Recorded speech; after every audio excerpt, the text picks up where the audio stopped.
Journey. Okay, and you're welcome to today's session. Like I've always said, kindly bear with me. This is a very well lit room and quite sensitive to light today. One of the things I wanted to touch on today, it's on of time, of times, and of half a time. And many times when people venture into that, or they think about that, or that comes to mind, obviously, where a lot of people run to is the book of Daniel, where you would hear that certain phrase of time, times, and a half time. And during that time, there were certain things that were happening according to the visions, and it is quite important to note that prophecy itself is cyclic in nature, meaning that something that has happened has the potential to happen again in the same pattern, not in the same activity, but encased in the same pattern. Okay, so that is very important to note. So something that has happened in the past or 100 years ago could happen in the same pattern just as it happened, but different characters, different things, and all of that. So, one of the core things that we also need to begin to look out for is a question to ponder on. And what is that question to ponder on? It is the fact that we're in June of 2026 at this time. How many people, the current reality that you have now, the current experiences that you have now, how many people actually thought this was going to happen at the start of the year? Did you plan this particular reality into the year? For a lot of people, most likely no.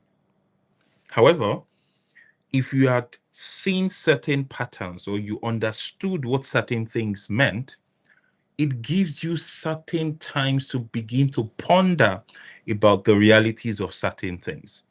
And so the goal of this session today is not to fearmonger.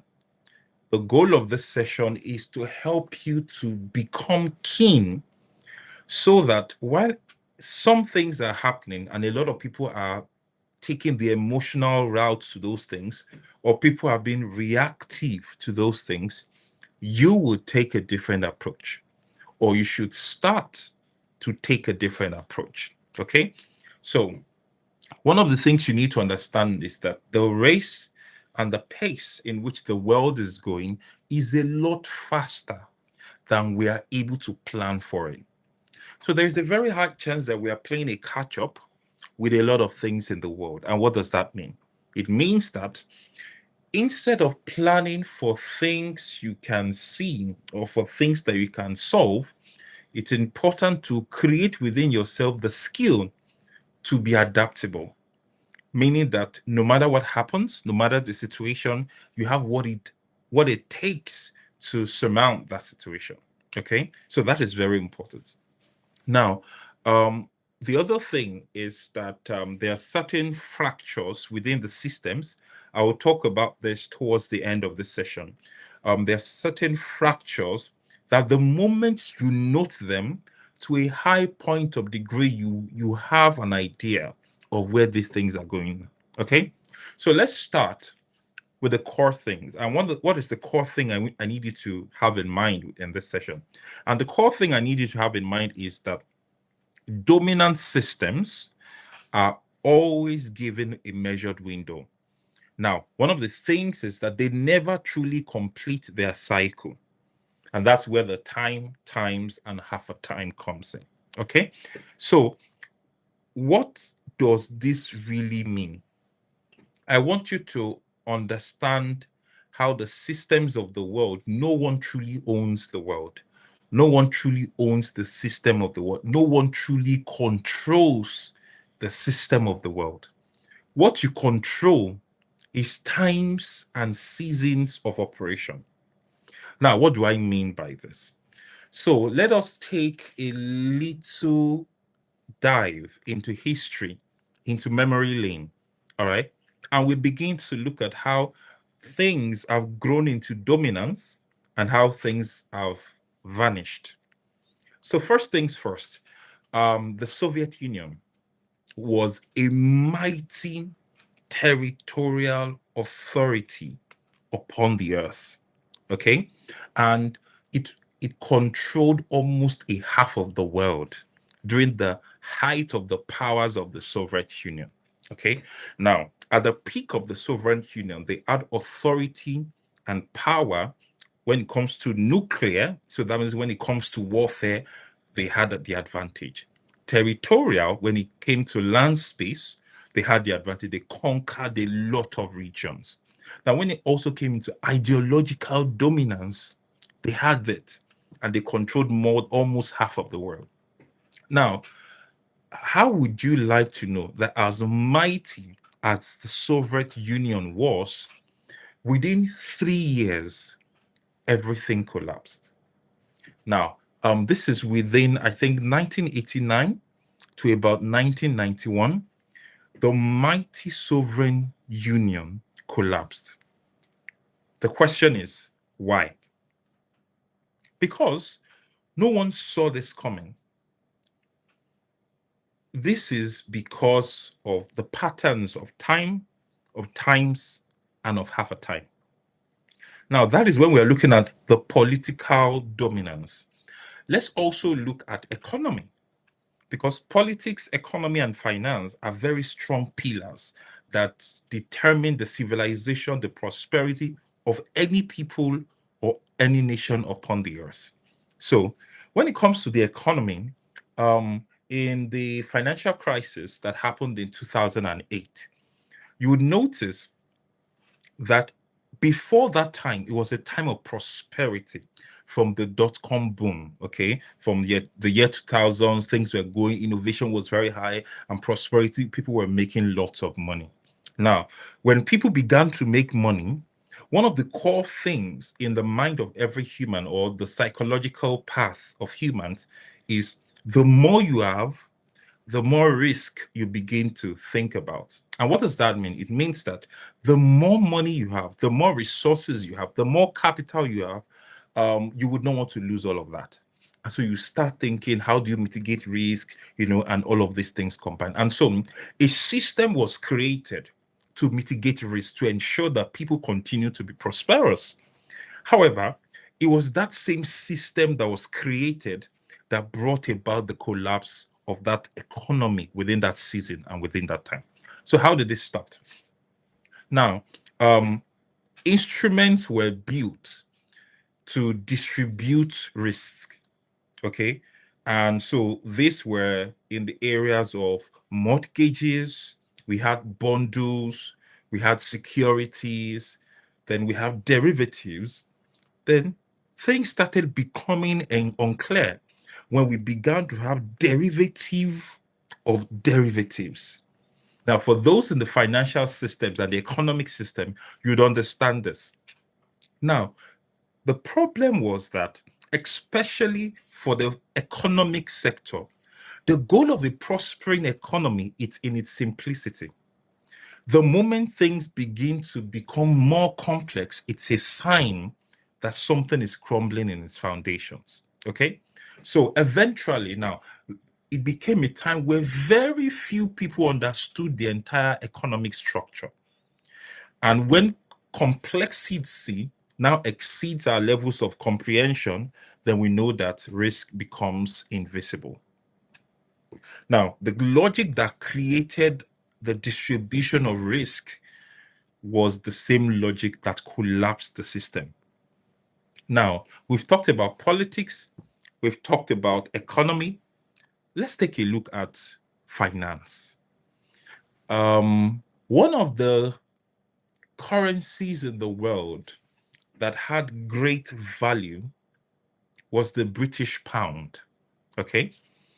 And that was when Britain was going around colonizing the world, and making nations in their own image and after their own likeness. So for more than 200 years, the British pound was the reserve currency, the world reserve currency, because they were valuable, they were everywhere, they were colonizing the world. And so everywhere they colonized, they made sure that that currency was the means of exchange. And so many places around the world had access to the British pound at that time. Now, over 200 years, that was stabilized. And everybody knew that the world has become stabilized. The pound was what controlled global economy. But after a while, we came into the era of Bretton Woods. And then the dollar began to become something that the world was seeing. Why? And the reason was this: the pound was a political currency, the dollar was a commercial currency. And that was the difference. And with time, the British pound gave way for the USD. Now, during the Bretton Woods era, so it was in 1944 when about 44 allied countries came together, and the goal was to preserve a means of stability after the Second World War, to preserve the global economy during that time. So it pegged global currency on the dollar.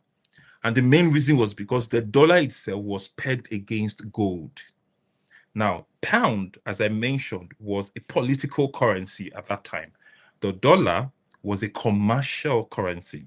And so even though the pound had been around for more than 200 years, being the currency that controlled the things around the world, because of a change of time and a change of season, many people born in this age would never have imagined a time when the pound was the global currency.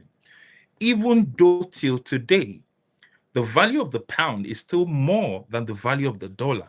However, when it comes to global trade, the dollar was the means of exchange.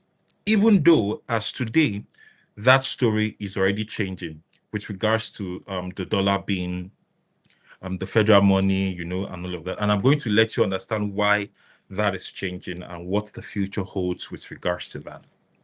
Now, we've talked about history. Let's take a look at today, like the present day. One of the core things you need to begin to observe around the world is how volatile and how shaken the concept of democracy is. Democracy was what built America, what stabilized America during the times of the civil unrest, and the civil wars and all of that. But now, democracy itself is becoming shaken. And all around the world, we can see this. Democracy does not appear to be a sustainable system of governance anymore. And so, what that means is that everyone who is still planning their political dominance on the systems of democracy is on a ticking bomb. Okay? They cannot grow in time. They will continue to implode with time. So, what that means is that there are many countries around the world that are having revolutions, that are having crises, geopolitical issues here and there, because the time and the season of stability for the system of governance in democracy is gone. We are past that time. And so, if you're thinking of global leadership, global relevance, what you should begin to think about is democracy seems to have served the world for so long and it stabilized the regions and the territories. But the regions and the territories that democracy brought together are getting volatile now. I heard in the news a couple of while back that Alberta in Canada is seeking sovereignty. It does not want to be associated with Canada. It wants to be a sovereign state on its own. That is a test on democracy. There are other states in the United States who are also thinking the same vice. When we talk about BRICS, where different coalitions are coming in to build their own currency, to expose or expand on their own currency, hence their own geopolitics. And so you'd see that the global systems that contains or defines governance and politics is beginning to shake. And this is one of the reasons why you see that organizations such as the WTO, organizations like the UN, organizations like IMF, they're actually losing their binding authority. It was sometime last year or early this year, I think, where the United States removed their aids from the UN. I think, was it the UN or WHO, a global United Nations organization? And then because US was one of the major people who funded that organization, everything is imploding. So that is the system of the world that is imploding at this time. So where do we go from here? I mentioned that one of the things happening with the dollar at this time, when pound was a global currency, it was political. Now the dollar what became a global currency because it was commercial. But now the commercialization of the dollar has created more problem, especially starting from the United States. Why?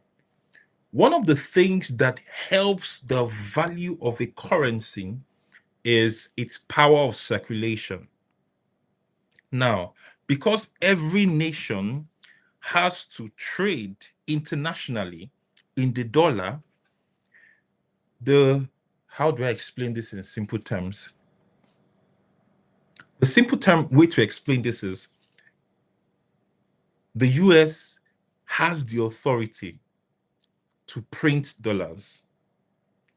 And that is the same dollar that the world borrows, that the world uses for trade, that the world spends. And so, as at this time, highest ever global debt ratio, the global debt has exceeded $315 trillion. And when there is high debt, I'm going to talk about it soon, it's a signal that the foundation is collapsing. Why? Because that is high debt is not a sign of prosperity. High debt is not a sign of growth. It means that you are consuming or borrowing more than you are producing or prospering. Do you understand what I'm saying? So, as nations of the world, we are supposed to be prospering. The currency is supposed to be moving around the world. But now that the world is at a deficit, it means that the financial system of the world is crumbling, and then it's a matter of time that system will be reset, and there will be another global answer to the current problems that we have. It is one of the reasons why I've told members of the Lamad Africa community to begin to invest and think and research and gain knowledge on tokenization. Because the future of the finance of the world is not in fiat, is not in digital currencies, it is in tokens. Okay, but this is not the time to have that conversation. So you can do your research about tokenization and what have you. Now, in the economic landscape as well, we have a new frontier, a disruptive frontier, which is artificial intelligence. How is that disruptive? Now, the quality of the work people have, making ends meet, creating employment, is also part of the things that shows the prosperity of a nation. But now, with the aid of artificial intelligence, a lot of jobs that we currently have are being disrupted, are given to autonomous systems and artificial intelligence. So there are more people coming into the labor market who do not have what to do because there are cheaper, more effective ways to get their jobs done than they can do it through artificial intelligence. So artificial intelligence itself is restructuring what the labor looks like in a much faster rate than policy frameworks can actually respond to it. Now, the other thing with finance is the de-dollarization. It's no longer a fringe thing, okay? It is eroding consumer, it's what do we call it? Global countries. So when we're talking about China, when you're talking about Russia, when you're talking about BRICS, they're already thinking, how can we do without the dollar? And so China is trying to make sure that the people who have bilateral relationship with it trade in the Chinese currency.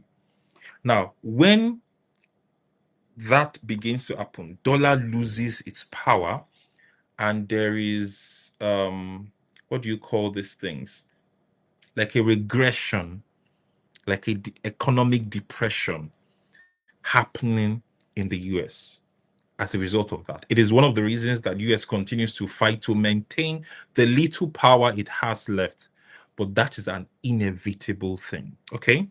What that also means is that for people who seek financial security in investing in the dollar, you need to begin to rethink your financial strategies. Okay? That's very key. Now, that is with regards to economic landscape presently. Now, the financial landscape presently is currency is becoming very volatile. Banks are becoming very fragile. And then we're beginning to see alternative means to currency like the CBDCs, regional currencies, decentralized systems, and what have you. All of these are signs that something is happening to the financial structure, and it is just trying to stay head above water to ensure that it does not sink.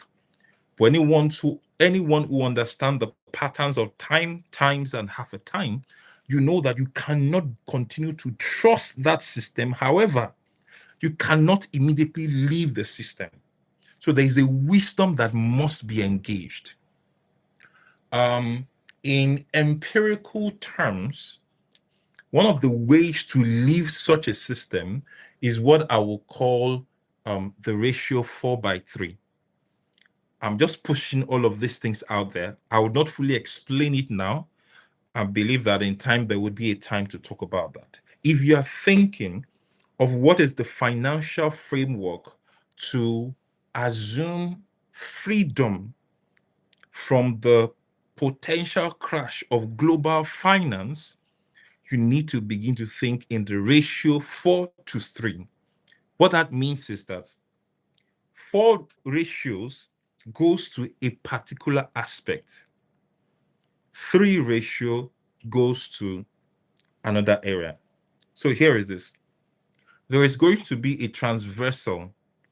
How do I explain this in lay terms? I will still choose to make it in parables because of the sensitivity of that information. However, this is what I mean. I will speak in parables. For a dying economy, your assets and your projections of growth should be in the ratio 4:3. It means that for the economy that is passing away, that means 4:3 means that your all investment instruments are in 7 parts. Okay.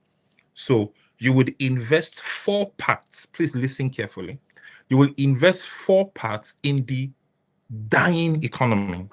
It's a wisdom.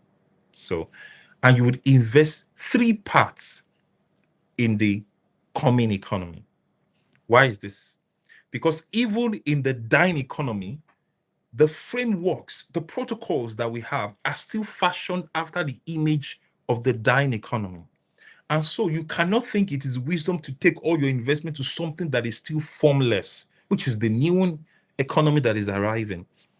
But there is a central point when you must switch that ratio, where you will now give 4 parts or 3 parts to the dying economy, and then you give 4 parts to the growing economy. Okay, so that is the wisdom of escape from experiencing the financial collapse.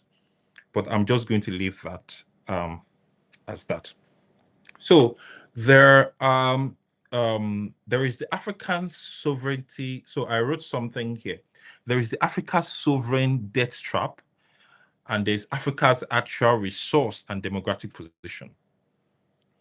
Africa will not grow if it continues to receive aids from other nations. That's a known fact. And so Africa must begin to build its own subsistence as a continent. Why? Because when all of these other systems collapse, everyone turns to Africa. Why? Africa has the youth population. Africa has the minerals that will control the world. Africa has the right atmospheric quality, okay, for growing of crops, for minerals, and all of that. And it's the reason why a lot of countries or nations are beginning to befriend Africa afresh, if I could use that term. That is because they are also trying to secure their own future, just so that when everything comes down, there is a way Africa can still be milked to sustain them. Okay?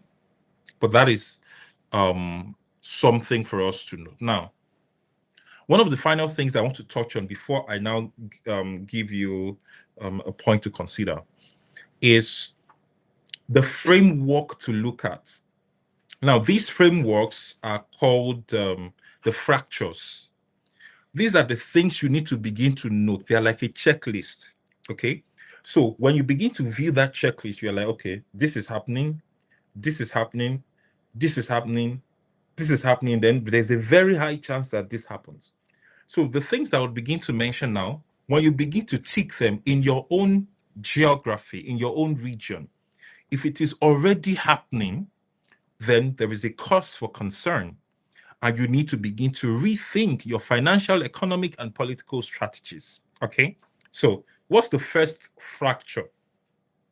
Let me quickly go there. All right.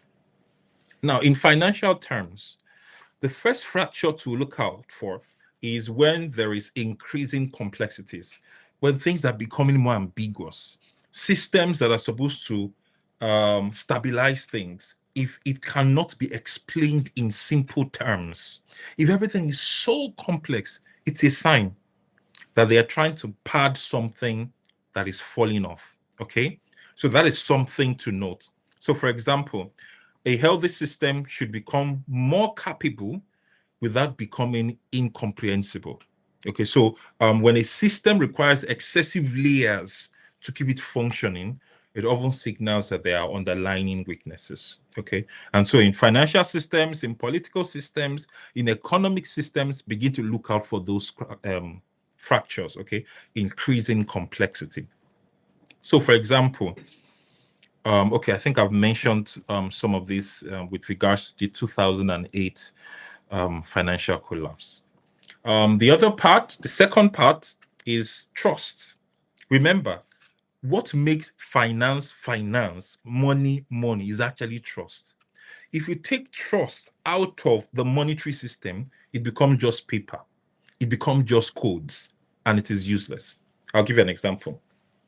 A couple of some time ago, when the NFTs were like hot cake, and everybody thought that was the next big thing that was going to happen into the financial state of the world. The reason why it went well so far as it went was because of trust. Now, the first one was because of curiosity. Then it was marketing genius. And because a lot of people had invested their money, they saw ahead that this did not have a future. And so they needed to bring a lot more people into it in order to take their money out of it. But eventually, it collapsed because it lacked the trust of the people. The same thing happens when the dollar lacks trust today, the dollar becomes useless. When the pound lacks trust tomorrow, the pound becomes useless. When the naira lacks trust today, the naira becomes useless. And how do you weigh trust? When the value of a money or a currency continues to drop and there is a devaluing of the currency. Now, in some term, the devaluing of a currency is in a bid to ensure that it can still hold on to trust, the little trust it has left. So the naira, for example, is a currency that is being devalued. The dollar as a currency is a currency that is being devalued. And so what you need to think about now is look at maybe the top 10 global currencies and look at how well they've done in the last 7 years in their path of growth. Now, begin to see in the last 7 years which of these currencies have had constant decline and which of these currencies is having a constant upcline. Okay, so in wisdom, giving that example, currencies that are going down and currencies that are going up. If you are using the 4:3 ratio, for the start, you would still invest 4 parts in the currencies that are going down. And then you invest 3 parts in the currencies that are going up. But there comes a time in the midpoint where you have to switch it, that you begin to invest now 3 parts in the currency that is going down and then 4 parts in the currency that is going up. And so it's important that you understand what is happening around the world. Why? Every time there is war, it changes this, a global war, for example, it changes the stability of these currencies. And so it's important for you to begin to note and find out which currency is performing well and which one is not doing very well. Okay. That's at a national level. When transactions begin to slow down, institutions begin to lose their legitimacy, and then social cooperation also goes on the decline. When you begin to see all this sign, that's another crack. Okay, it is the crack of declining trust. What it means is that begin to take your assets away from the area that has declining trust, and then begin to find other areas that have inclining, the trust that is going up. Okay. The third fracture that I'll mention is, I've mentioned it in passing, growing debt burden. And I'm just going to be quite objective here, okay?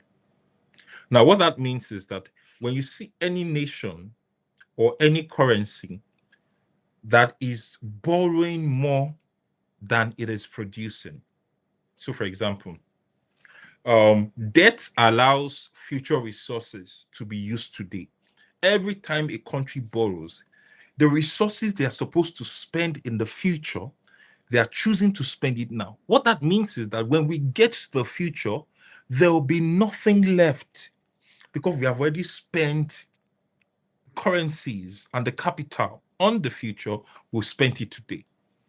Now, health debt also increases future productivity, and unhealthy debt merely postpones our problems, which is one of the things Nigeria does as a nation. I'll give an example. One of the signs that the Roman Empire was about to collapse, we began to see financial issues, financial fractures in the sense of debt. Now, how do you know that a company, a country, or a system is struggling with debt? Number one, this happened in the Roman Empire as it began to go down. Number one was taxation increased. The level of taxes increased. The level of borrowing increased. The value of the currency was debased. Can you see that it is the same pattern that Nigeria is currently following? Taxation is on the increase, borrowing is on the increase. They are going to IMF to borrow this. They are going to World Bank to borrow this. They are going to this to borrow that. That is not a good sign. That is a sign that there's so much we are taking out of the future. We are depleting the future in order to eat today. And so even though the Roman Empire at that time still looked powerful externally, but internally it was getting rotten. Because the only way they could sustain themselves is to raise up taxation, borrow from the external sources, and then the value of their currency goes down. That is another sign. Okay, when debt begins to grow, that's a bad sign. The next thing is when we have institutional dysfunction. So when there are endless bureaucracies, we don't have the swiftness to make decisions. So something happens somewhere, but it becomes very difficult to get to take actions. Things are usually slowed down because there's a chain of command. There is this, there is that. All of that, they are bad signs. Internal politics is also a sign. It slows down institutions progressing and creates a dysfunctional system. There's lots of accountability. So maybe a system or a country that used to report or be accountable for the money spent, the money that comes in, no longer does that. Then leadership is also disconnected from reality. They sell certain things that makes you wonder if they are actually experiencing the same things with the people. They say certain things that makes you wonder, are these people living with us? Do their children go to where our children go?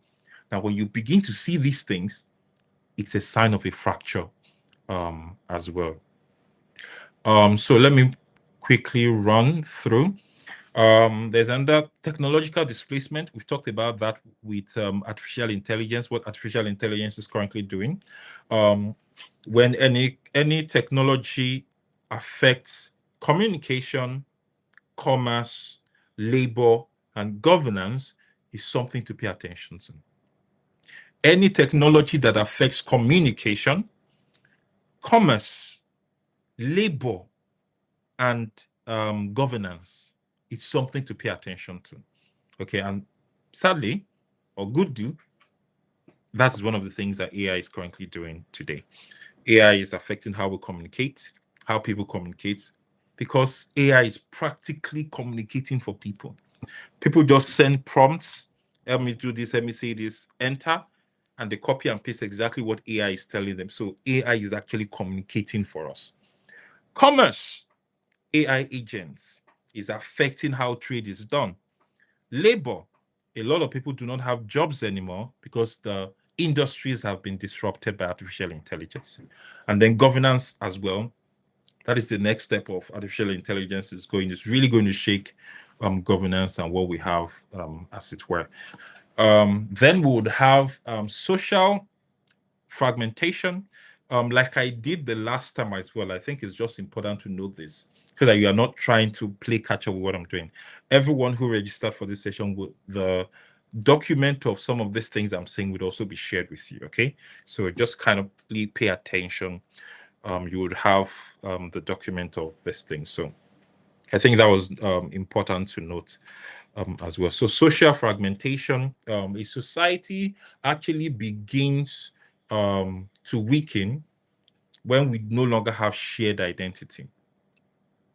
Okay, many of the countries or the nations at the top of the world, they have a shared identity. They have one language. They have one system. Whether it's by force or by trust, that system still exists. Okay, and so that is a sign that a nation or institution is doing well or things are going down, where we begin to have social fragmentation. This also happens when people stop seeing themselves as participants in the same project. Okay, groups begin to compete with resources. Um, there is a there are diverse narratives. One person is saying one thing, another person is saying something, or the narrative changes after every 4 years. All of these things are things to look at. And then consensus becomes impossible. It is difficult for everyone to agree at one thing to move us forward. Then you know that is the point of social fragmentation. Okay, and there are many civilizations that have reached this point before. So one of the last things I wrote here, the most important factor signals. There is one signal that often appears before all others become obvious. Okay, and that is that stability starts producing instability. The system that was built to bring things in order now becomes the very thing that makes things disorder. Okay, so you understand that. Now, that is the first sign. Once you notice that, it means things are crumbling down. Um, that's the critical threshold. Whether it's in banking, government, corporations, economies, and technology, you see that the system that was built as a solution now begins to create problems. Now, at the point where problems are seen, that is the transverse point. That is when what had good intentions has now turned on itself. It's like a venomous snake that bites itself. Now, the venom is supposed to protect itself and to ward off predators. But when that same snake itself now bites itself, then things are spiraling down. Now, when you look at all of this with regards to the patterns of time, times, and half a time, how do you make sense of all that is happening? I would give an example. Sometime in 2022, thereabout, around that time, I usually spend time praying at a certain time of the day. And then while I was praying, I was kind of like, I saw a vision. And then in that vision, I saw a big green tree, very mighty, like an oak.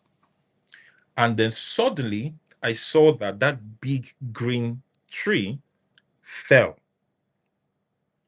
Now, before it fell, I heard a voice that said, the big green tree is about to fall. The big green tree is about to fall. I said it about twice, and then it fell. Now, the moment that big green tree fell, it fell on a slope, on a slopey side, right? So when it fell, immediately it fell, that big green tree turned into coins, and the coins were rolling down the slope. Now, at the end of the slope, there were some people, a few people who had like bags, and they put their bags at the base of the slope so that the rolling coins, as much as they can take, will come into it. Now, that big green tree is a currency. And then the currency was bound to fall and change its state from the tree to the coins. And then because of that change of state, not everybody will have what it takes to be able to leverage on that. That is where this session becomes important. The goal of this session is not just for you to hear all these things and say, okay, but what do you do with it? What systems do you create? Looking at politics, looking at economy, looking at finance. What systems do you create? Now, you have been told that to a large extent, the current systems that we have are bound to fail. What do you do? Are you waiting for people to create a new system that you will now begin to trade in or work in? But here's the news flash. You need to accept this fact that in this current world, any system that is created as a replacement to a broken system will not favor you. Is not built to favor you. Is not built to favor Africans. Is not built to favor your family or wherever you are. It is first built as a security for those who own as much as in the old failing system, just to retrieve something back, and they would not be thinking about your interest. And that is why it's important for you to beat them to it. And it is why I would continuously herald the gospel of tokenization. Now, tokenization currently is a technology that has not gone mainstream. But the best way is for you to see yourself as a stakeholder. See yourself as a stakeholder in the new global finance system. And how do you do that? It starts with a personal economy. You have to start building a personal economy. When I mention some of these facts and you don't know what it means, just write them down, note them down, and do your research on it. You have to build this personal economy. Why? Building a personal economy is not theoretical. It is practical. There would be difficulties you will meet in creating a personal economy that is peculiar to you. If you have not engaged that difficulty and overcome that difficulty, it will be difficult for you to build any sustaining system for yourself. And so don't wait for someone to do it for you. Go all in. So I'll give an example of what a personal economy is. There is personal economy for trade. There's personal economy for security. There's personal economy for relationships. Personal economy means that a system that makes things flow within it. So for example, a person, okay, I always use this example. There's person A, B, and C, right? Person C owes person B 10,000. Person B owes person A 10,000. Now, and person A owns person C 10,000. Now, when you look at that system, in order to stabilize that system, you need 30,000, right? So you either go with the logic of you give each person 10,000 and then they pay the people who they owe, right? That's one system, but that's not personal economy. Personal economy means that you look at it, you ensure that the system is connected, is joined. That's what makes an economy personal. And so you join A to B, B to C, and C back to A. If you join that system, it means that in that personal economy that has been built, you only need 10,000 to stabilize that economy. In an economy that is not connected, you would need 30,000. So it means that in a personal economy, you actually you're saving resources. So if 10,000 were imputed into that economy, it means the economy has 30,000, but it will take 10,000 to satisfy the debts. And then 20,000 can go into savings, buildings, development, and things like that. Okay. So that is personal economy in terms of finance. There's personal economy in terms of business. It means that what are the valuable relationships that everyone feeds off of one another? So, for example, when Jews come into a place, they use personal economy. It means that they will not buy anything else from anyone who is not a Jew, because they will choose to invest into the business of the Jew, because somewhere around the line, another Jew invests back into them. So that's a personal economy. So maybe a business person has a friend who is a lawyer, has someone who is in the force, has someone who is in government, and all of and has someone who works in the bank. So when money is needed, we have a banker. When we want to know what is happening in the nation, we have someone in government. When there is trouble, we have someone in the force. When we need to create money, we have someone in business. Everything feeds in itself. So the person who owns the business goes to the person in the bank to take loan. The person who is in the bank needs certain securities, goes to the person in government. The person who is in government needs to make sure that their family is secure, goes to the person in the force. And they are all within the same economy. That's personal economy. Now, here's the thing. No one will build your personal economy for you, yourself.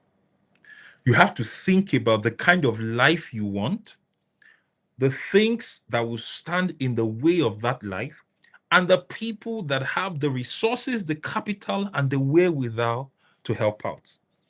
And then how can you be of benefit and of value to these people?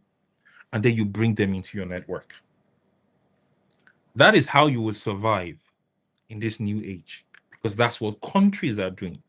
Everyone is aligning along the path of common interest, not by blood, not by language, by common interest.